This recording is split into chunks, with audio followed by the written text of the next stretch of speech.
Welcome to Lost in Revision. All of our content is public domain fairy tales and folklore. We are here to celebrate the original literature instead of just reading the modern sanitized versions. We post short segments of stories daily for people who just want a story to follow along with, and monthly full episodes where we read and discuss popular classics. Come and find us on Patreon to listen to the full chapters early and without interruption. Any support you can offer helps keep this podcast going and you entertained. All of our music is by Nathan Hubble and is used with his permission. Thanks, and enjoy the show.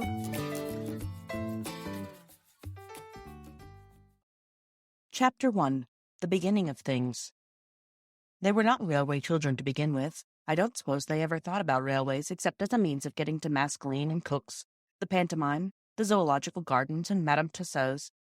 They were just ordinary suburban children, and they lived with their father and mother in an ordinary red-brick fronted villa, with colored glass in the front door and a tiled passage that was called a hall, a bathroom with hot and cold water, electric bells, French windows, and a good deal of white paint, and every modern convenience, as the house agents say.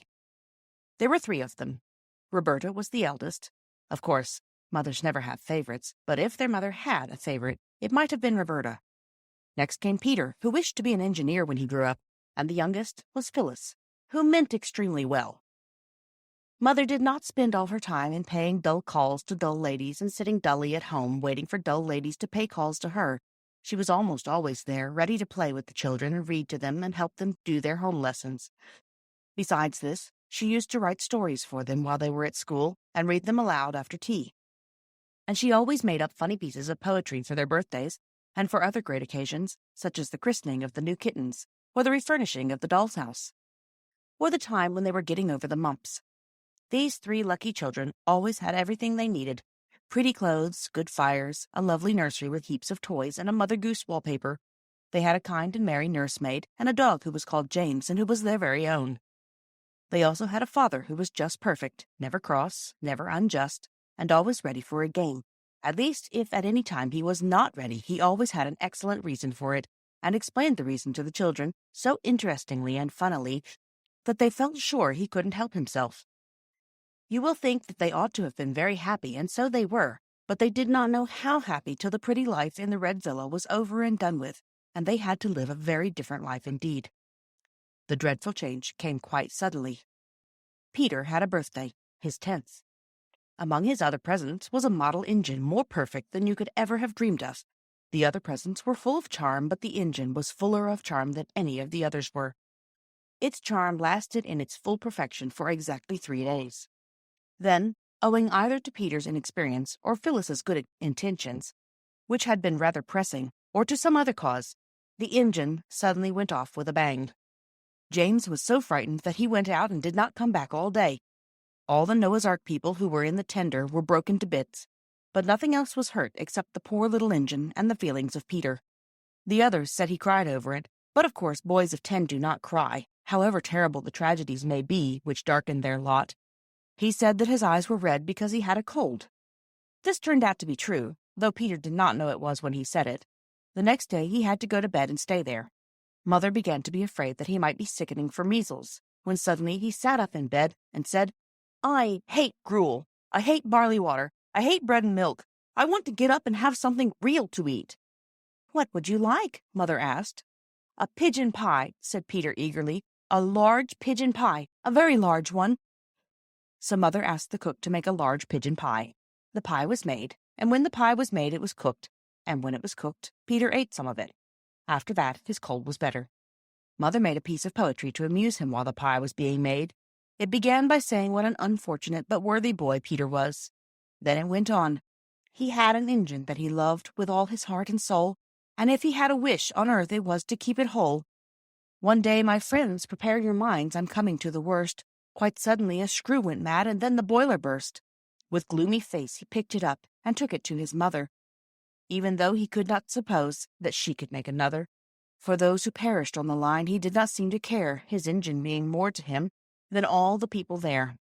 And now you see the reason why our Peter has been ill. He soothes his soul with pigeon pie, his gnawing grief to kill. He wraps himself in blankets warm and sleeps in bed till late, determined thus to overcome his miserable fate. And if his eyes are rather red, his cold must just excuse it. Offer him pie, you may be sure he never will refuse it. Father had been away in the country for 3 or 4 days. All Peter's hopes for the curing of his afflicted engine were now fixed on his father. For father was most wonderfully clever with his fingers. He could mend all sorts of things. He had often acted as veterinary surgeon for the wooden rocking horse. Once he had saved its life when all human aid was despaired of. Father had been away in the country for 3 or 4 days. All Peter's hopes for the curing of his afflicted engine were now fixed on his father, for father was most wonderfully clever with his fingers. He could mend all sorts of things. He had often acted as veterinary surgeon to the wooden rocking horse. Once he had saved its life, when all human aid was despaired of, and the poor creature was given up for lost, and even the carpenter said he didn't see his way to do anything. And it was father who mended the doll's cradle when no one else could, and with a little glue and some bits of wood and a penknife made all the Noah's Ark beasts as strong on their pins as ever they were, if not stronger. Peter, with heroic unselfishness, did not say anything about his engine till after father had had his dinner and his after-dinner cigar. The unselfishness was mother's idea, but it was Peter who carried it out, and needed a good deal of patience, too. At last mother said to father, "Now, dear, if you're quite rested and quite comfy, we want to tell you about the great railway accident and ask your advice." "All right," said father. "Fire away." So then Peter told the sad tale and fetched what was left of the engine. Said father, when he had looked the engine over very carefully. The children held their breaths. "Is there no hope?" said Peter in a low, unsteady voice. "Hope? Rather, tons of it," said father cheerfully. "But it'll want something besides hope. A bit of brazing, say, or some solder, for a new valve. I think we'd better keep it for a rainy day. In other words, I'll give up Saturday afternoon to it, and you shall all help me." "Can girls help to mend engines?" Peter asked doubtfully. "Of course they can. Girls are just as clever as boys, and don't you forget it. How would you like to be an engine driver, Phil?" "My face would always be dirty, wouldn't it?" said Phyllis in unenthusiastic tones.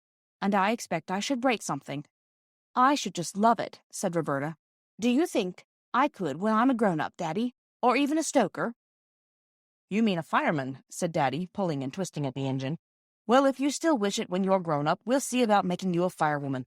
I remember when I was a boy—" Just then there was a knock at the front door. "Who on earth?" said father. "An Englishman's house is his castle, of course, but I do wish they built semi-detached villas with moats and drawbridges." Ruth, she was the parlour-maid and had red hair, came in and said that 2 gentlemen wanted to see the master. "I've shown them into the library, sir," said she. "I expect it's the subscription to the vicar's testimonial," said mother, "or else it's the choir holiday fund. Get rid of them quickly, dear. It does break up an evening so, and it's nearly the children's bedtime." But father did not seem to be able to get rid of the gentlemen at all quickly. "I wish we had got a moat and drawbridge," said Roberta. "Then, when we didn't want people, we could just pull up the drawbridge, and no one else could get in. I expect father will have forgotten about when he was a boy, if they stay much longer." Mother tried to make the time pass by telling them a new fairy story about a princess with green eyes, but it was difficult because they could hear the voices of father and the gentleman in the library, and father's voice sounded louder and different to the voice he generally used to people who came about testimonials and holiday funds. Then the library bell rang, and everybody heaved a sigh of relief. "They're going now," said Phyllis. "He's rung to have them shown out." But instead of showing anybody out, Ruth showed herself in, and she looked queer, the children thought. "Please'm," she said, "the master wants you to just step into the study. He looks like the dead, Mum. I think he's had bad news. You'd best prepare yourself for the worst, and perhaps it's a death in the family, or bank busted, or—" "That'll do, Ruth," said Mother gently. "You can go." Then Mother went into the library. There was more talking. Then the bell rang again, and Ruth fetched a cab. The children heard boots go out and down the steps. The cab drove away, and the front door shut. Then Mother came in. Her dear face was as white as her lace collar, and her eyes looked very big and shining. Her mouth looked like just a line of pale red. Her lips were thin and not their proper shape at all. "It's bedtime," she said. "Ruth will put you to bed."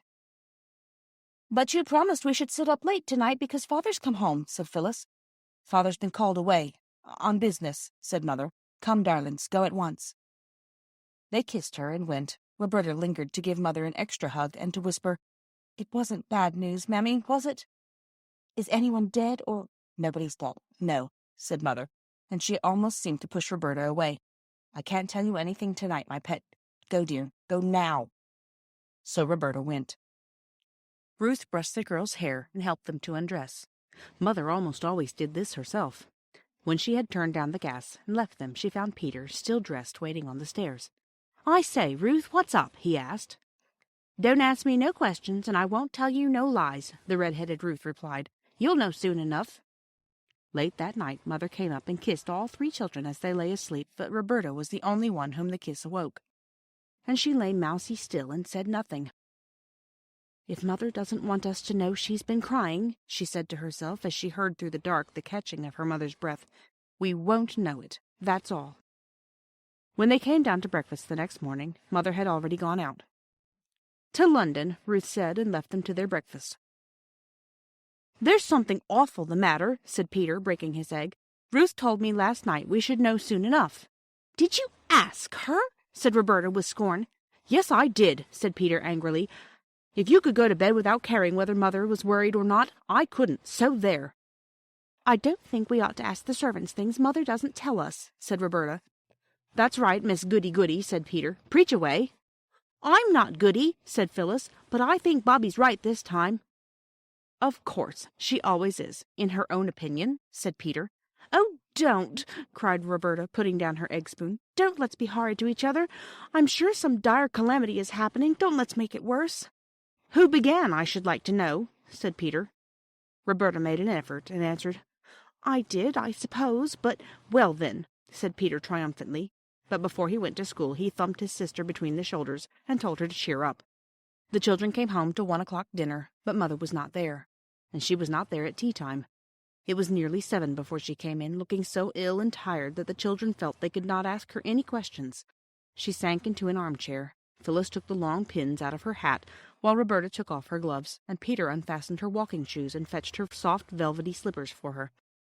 When she had had a cup of tea and Roberta had put eau de cologne on her poor head that ached, Mother said, "Now, my darlings, I want to tell you something. Those men last night did bring very bad news, and Father will be away for some time. I'm very worried about it, and I want you all to help me and to not make things harder for me." "As if we would," said Roberta, holding Mother's hand against her face. "You can help me very much," said Mother, "by being good and happy and not quarreling when I'm away." Roberta and Peter exchanged guilty glances. "For I shall have to be away a good deal." "We won't quarrel, indeed we won't," said everybody, and meant it too. "Then," Mother went on, "I want you to not ask me any questions about this trouble, and not to ask anybody else any questions." Peter cringed and shuffled his boots on the carpet. "You'll promise this too, won't you?" said Mother. "I did ask Ruth," said Peter suddenly. "I'm very sorry, but I did." "And what did she say?" "She said I should know soon enough." "It isn't necessary for you to know anything about it," said Mother. "It's about business, and you never do understand business, do you?" "No," said Roberta. "Is it something to do with the government?" For Father was in a government office. "Yes," said Mother. "Now it's bedtime, my darlings, and don't you worry. It'll all come right in the end." "Then don't you worry either, Mother," said Phyllis, "and we'll all be good as gold." Mother sighed and kissed them. "We'll begin being good the first thing tomorrow morning," said Peter, as they went upstairs. "Why not now?" said Roberta. "Well, there's nothing to be good about now, silly," said Peter. "We might begin to try to feel good," said Phyllis, "and not call names." "Who's calling names?" said Peter. "Bobby knows right enough when I say silly. It's just the same as if I said Bobby." "Well," said Roberta. "No, I don't mean what you mean. I mean it's just what is it Father calls it? A germ of endearment. Good night." The girls folded up their clothes with more than usual neatness, which was the only way of being good that they could think of. "I say," said Phyllis, smoothing out her pinafore, "you used to say it was so dull, nothing happening like in books. Now something has happened." "I never wanted things to happen to make Mother unhappy," said Roberta. "Everything's perfectly horrid." Everything continued to be perfectly horrid for some weeks. Mother was nearly always out. Meals were dull and dirty. The between maid was sent away, and Aunt Emma came on a visit. Aunt Emma was much older than Mother. She was going abroad to be a governess. She was very busy getting her clothes ready, and they were ugly, dingy clothes, and she had them always littering about, and the sewing machine seemed to whir on and on all day and most of the night. Aunt Emma believed in keeping children in their proper places, and they more than returned the compliment. Their idea of Aunt Emma's proper place was anywhere where they were not, so they saw very little of her. They preferred the company of the servants, who were more amusing. Cook, if in a good temper, could sing comic songs, and the housemaid, if she happened not to be offended with you, could imitate a hen that has laid an egg, a bottle of champagne being opened, and could mew like two cats fighting. The servants never told the children what the bad news was that the gentleman had brought to father, but they kept hinting that they could tell a great deal if they chose, and this was not comfortable. One day, when Peter had made a booby-trap over the bathroom door, and it had acted beautifully as Ruth passed through, that red-haired parlour-maid caught him and boxed his ears. "You'll come to a bad end," she said furiously, "you nasty little limb, you. If you don't mend your ways, you'll go where your precious father's gone, so I tell you straight." Roberta repeated this to her mother, and the next day Ruth was sent away.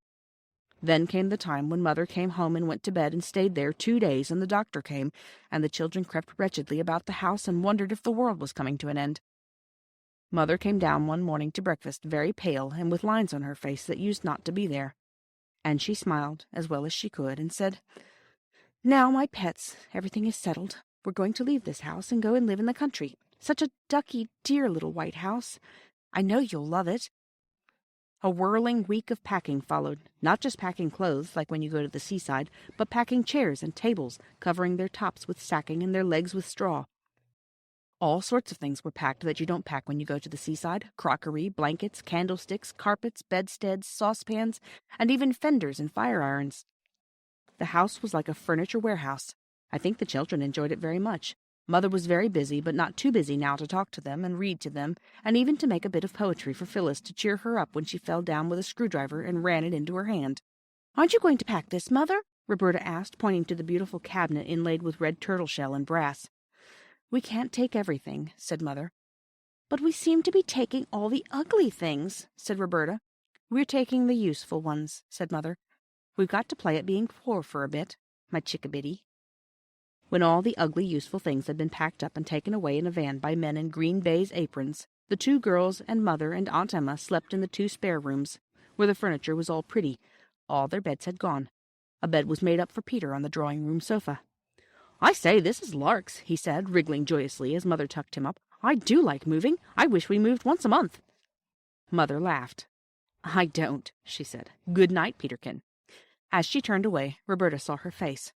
She never forgot it. "Oh, Mother," she whispered all to herself as she got into bed, "how brave you are. How I love you. Fancy being brave enough to laugh when you're feeling like that." Next day, boxes were filled, and more boxes, and then late in the afternoon a cab came to take them to the station. Aunt Emma saw them off. They felt that they were seeing her off, and they were glad of it. "But, oh, those poor little foreign children that she's going to governess," whispered Phyllis. "I wouldn't be them for anything." At first they enjoyed looking out of the window, but when it grew dusk, they grew sleepier and sleepier, and no one knew how long they had been in the train when they were roused by Mother's shaking them gently and saying, "Wake up, dears, we're there." They woke up, cold and melancholy, and stood shivering on the draughty platform while the baggage was taken out of the train. Then the engine, puffing and blowing, set to work again and dragged the train away. The children watched the tail-lights of the guard's van disappear into the darkness. This was the first train the children saw on that railway, which was in time to become so very dear to them. They did not guess then how they would grow to love the railway, and how soon it would become the center of their new life, nor what wonders and changes it would bring to them. They only shivered and sneezed and hoped the walk to the new house would not be long. Peter's nose was colder than he ever remembered it to have been before. Roberta's hat was crooked, and the elastic seemed tighter than usual. Phyllis's shoelaces had come undone. "Come," said Mother, "we've got to walk. There aren't any cabs here." The walk was dark and muddy. The children stumbled a little on the rough road, and once Phyllis absently fell into a puddle and was picked up damp and unhappy. There were no gas lamps on the road, and the road was uphill. The cart went at a foot's pace, and they followed the gritty crunch of its wheels. As their eyes got used to the darkness, they could see the mound of boxes swaying dimly in front of them. A long gate had to be opened for the cart to pass through, and after that the road seemed to go across fields, and now it went downhill. Presently a great, dark, lumpish thing showed over to the right. "There's the house," said Mother. "I wonder why she shut the shutters." "Who's she?" asked Roberta. "The woman I engaged to clean the place and put the furniture straight and get supper." There was a low wall and trees inside. "That's the garden," said Mother. "It looks more like a dripping pan full of black cabbages," said Peter. The cart went on along the garden wall and round to the back of the house, and here it clattered into a cobblestoned yard and stopped at the back door. There was no light in any of the windows. Everyone hammered at the door, but no one came. The man who drove the cart said he expected Mrs. Viney had gone home. "You see, your train was that late," said he. "But she's got the key," said Mother. "What are we to do?" "Oh, she'll have left that under the doorstep," said the cartman. "Folks do hereabouts." He took the lantern off his cart and stooped. "Aye, here it is right enough," he said. He unlocked the door and went in and set his lantern on the table. "Got e'er a candle?" said he. "I don't know where anything is." Mother spoke rather less cheerfully than usual. He struck a match. There was a candle on the table, and he lighted it. By its thin little glimmer, the children saw a large, bare kitchen with a stone floor. There were no curtains, no hearthrug. The kitchen table from home stood in the middle of the room, the chairs were in one corner, and the pots, pans, brooms, and crockery in another. There was no fire, and the black grate showed cold, dead ashes. As the cartman turned to go out after he had brought in the boxes, there was a rustling, scampering sound that seemed to come from inside the walls of the house. "Oh, what's that?" cried the girls. "It's only the rats," said the cartman, and he went away and shut the door, and the sudden draught of it blew out the candle. "Oh, dear," said Phyllis, "I wish we hadn't come," and she knocked a chair over. "Only the rats," said Peter in the dark. Thank you for joining us today. I would like to thank all of our supporters on Patreon. Your support helps pay for all of the things that podcasting requires and helps keep this show alive and growing. Feel free to fact check us and offer suggestions to make our show better for you. You can send us an email at lostinrevisionpodcast@gmail.com. Don't forget to follow and give us a good review anywhere you listen, and share with your friends and family. There's a lot more waiting for us all at the end of the road.